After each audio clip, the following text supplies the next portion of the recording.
Hi everyone, Paul here from FamilyWheels.ca with another car review for your growing family. And this week, Devon's away, so I've planned things out perfectly, if the weather holds, to have some fun in a sports car with Roger, and we're doing it in a real titan of the muscle car world, the Ford Mustang. Now, the last time we were in a Mustang was when this car got a total redesign back in 2015, and we were in the loud, meaty GT V8, and it was utterly addictive. Well, the Mustang has had a refresh for 2018, and there are some significant changes that go well beyond a minor facelift. There's now a 10-speed automatic transmission available that's been pulled out of Ford's truck lineup, and gone is the base V6 engine. Instead, base trims now get the 2.3-liter Ecoboost like we're testing here this week. Yeah, a 4-cylinder in a Mustang, and I'm really curious to see if this engine will offer up the grins and the bench strength that you really need, the kind of prerequisites for a true muscle car. We'll also fill up the trunk with as much stuff as we can, check out the back seat, and try and put a car seat into this thing too to see if we can make the case for this being a family-friendly sports car. But I better get right to it because I actually think I feel snowflakes starting to fall already. It's the Mustang with the Ecoboost this week here on Family Wheels.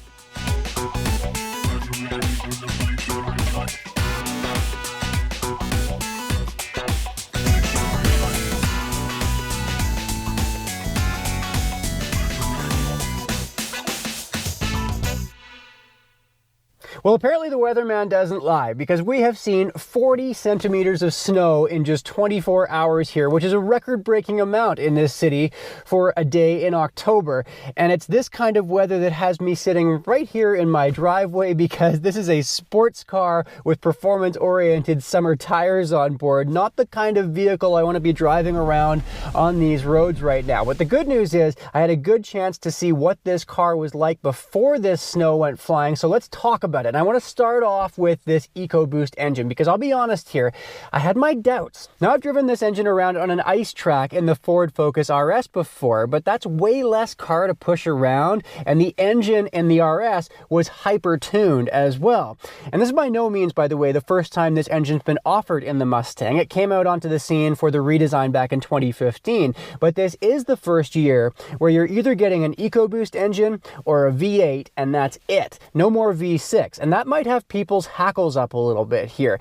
But whatever voodoo magic car companies are doing these days to get this much power and fun and performance out of a 4-cylinder engine is just unreal. Turbo lag is quite minimal. Somehow it still manages to have a nice throaty engine note. I picked up a friend the other day, and he knew I was coming from a few blocks away. He could hear us coming, and it's still really eager, putting out 310 horsepower and 350 foot-pounds of torque.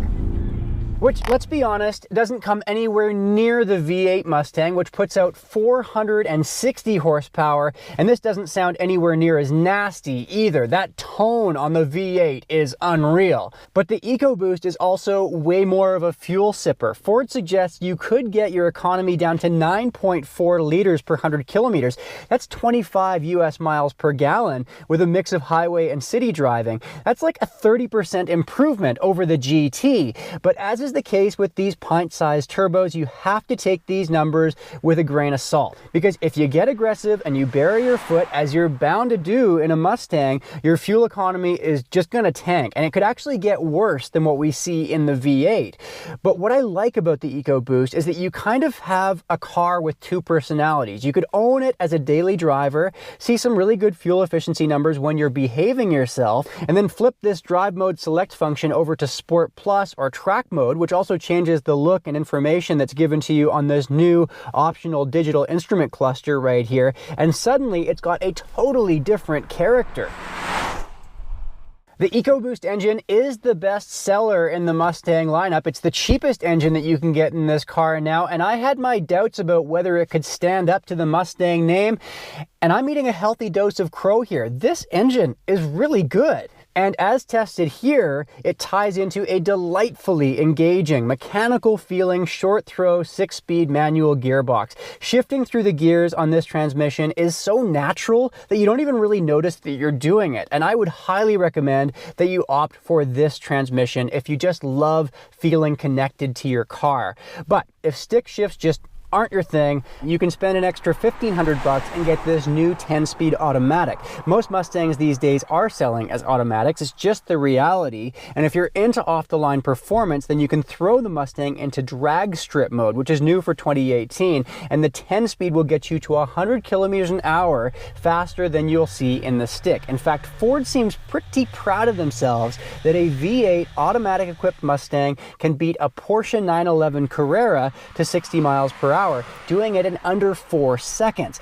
And really not that far behind, the Ecoboost gets you there under 5 seconds. And it's not just a straight line drag racer anymore either. The Mustang now has independent rear suspension, which makes a huge difference to the way that it handles over older generations. You couple that up with something that's been part of the Mustang DNA since the get-go, it's rear-wheel drive, and this car just kind of pushes you through the corners so beautifully, propelling you along in a confidence-inspiring way that front-wheel drive sport cars just can't touch. When it comes to looks, I dug the lines on the outgoing Mustang, but I like this one even more. Ford has given it a lower, more sleek hood off the front with these new vent positions up there. They've simplified the grille a bit, making it all just look a little bit leaner, and all Mustangs now get LED headlights as standard. The back bumper has also been redesigned, with dual exhaust now standard on the Ecoboost and quad-tipped exhaust really upping the ante on the GT V8.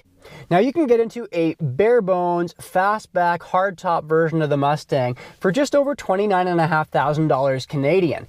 That gives you the Ecoboost engine, you get the stick shift, push button start, a leather wrapped steering wheel, but not that much more. If you want leather seats, heated seats, any kind of adjustability for those seats, dual zone climate control, Ford's far superior Sync 3 infotainment system over what is a really basic, kind of poor sync system on the base version of this car. If you want Apple CarPlay, Android Auto, you're gonna have to start piling on the extras here. And as tested, for example, we're at over 51 grand. Going convertible like this is a $5,000 option. The premium package brings in a lot of those features that I was just saying were missing in the base trim, but that's almost an $8,000 bump. The Safe and Smart package brings in adaptive cruise and blind spot monitoring and that sort of smart tech for about $1,500. The new MagnaRide damping suspension is $2,000, and for $3,000 we have the performance package here with these blacked out 19-inch rims wrapped in Michelin Pilot Sport tires. We have a limited slip rear axle, more heavy-duty front springs with a more sport-oriented chassis tuning, bigger brakes, bigger radiator, and these gauges here on the dash monitoring oil pressure and turbo boost. And for 2019, if you want an even more hardcore ride, there's the Level 2 performance package available for $5 grand, which gives you even sportier tires, Brembo brakes, and a really track-focused sway bar and springs, among a bunch of other things. And that's all good stuff. But as tested here, we're getting close to nearly double the price of a base Mustang. And it's just another example of how once you start playing around with the options in Ford vehicles, that it can be an expensive and dangerous road to go down. And I'm still finding that despite all of the premium extras that have been piled on here, that there are spots here in the interior where it still kind of feels cheap. We've got cheap, easy to scratch plastics in a lot of places here in the cabin. The leather here on these seats doesn't feel very high grade. I mean, don't get me wrong, it still looks good in here. And I like the new digital instrument cluster and these new aluminum inlays, and the steering wheel has a nice heft to it. And I've been really digging the fact that we now have a heated steering wheel as an option, because Roger has been wanting me to drive with the top down this week, even though it has been below freezing. But you know what? Honestly, Ford tells me that they sell far more hard tops than convertibles, and I think that's probably the right call.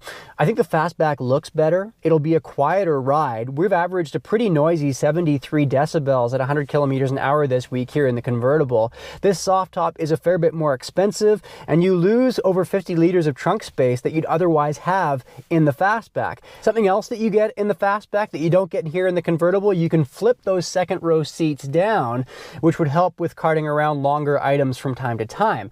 But while you don't buy a Mustang to be a gear hauler, I was pleasantly surprised that we could fit our standardized trunk test into this thing. A stroller, diaper bag, backpack, 2 bags of groceries, and a soccer ball. But honestly, it was a bit of a game of Tetris to do it. And accessing the trunk can be a bit of a pain as well. There's no manual release on the trunk itself. So instead you have to go digging through your pockets and pull out the fob here, pressing this button twice, which then pops the trunk. Just give me a handle. It would be far more convenient in a lot of cases. Getting back to the debate over convertible versus fastback, I also don't love the covers that you have to manually install on the convertible to keep the dust and debris out of the soft top's inner workings when you have the roof down. The conversion, when you just press the button here, takes seconds and it's really easy, but then you have to get out and put these cheesy kind of plastic plates on, which kind of defeats the purpose of a quick, convenient convertible. I will say this for the convertible though, it makes getting Roger into his car seat a lot easier when the top is down. When you got the top up, it takes some serious contortions to either install a car seat or strap a kid in there. And while there are 2 seats back there, if you have a tall driver like me at 6'2" up front, there is literally 0 legroom in the second row. And yes, a rear-facing car seat will fit, but again, getting a baby in or out would be a serious chore, and legroom up front also going to be cramped with a rear-facing car seat. We're measuring 26 inches from the back of the front passenger seat up to the glove box.